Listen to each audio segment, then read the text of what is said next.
বিসমিল্লাহির রহমানির রহিম। ইতিমধ্যে আপনারা জেনেছেন ঢাকার উত্তরায় যে ভয়াবহ বিমান ট্র্যাজেডি,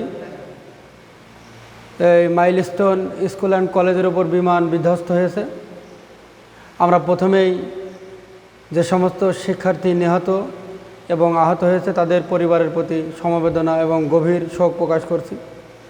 আল্লাহ রাব্বুল আলামিন যারা নিহত হয়েছে তাদেরকে যেন শহীদের মর্যাদা দান করে, সকলে বলুন আমিন।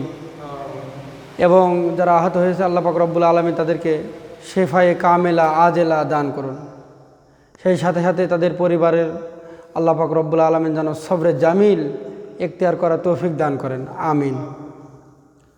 হাদিসে আছে, সুনানে আবি দাউদ এবং সুনানে নাসাইতে হাদিস আসছে, আল্লাহ রসুল সাল্লাল্লাহু আলাইহি ওয়াসাল্লাম বলেন, সাহিবুল হারিকে শাহিদুন, যারা আগুনে পড়ে মারা যায় তারা শহীদ। আল্লাহ পাক রব্বুল আলামিন তাদেরকে শহীদের মর্যাদা দান করবেন। এই জন্য পরিবার পরিজন যারা আছে তাদেরকে আমরা ওদের তো আহ্বান জানাচ্ছি, আপনারা হতাশ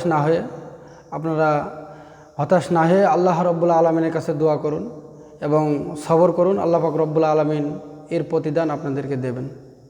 সেই সাথে সাথে আমরা আপনাদের আরও জানাচ্ছি যে এই ধরনের দুর্ঘটনায় যারা আমরা পাশে থাকতে পেরেছি তাদেরকে শুকরিয়া আদায় করছি। এবং এখনও ব্লাডের প্রয়োজন অনেক, আমরা এটা শুনেছি।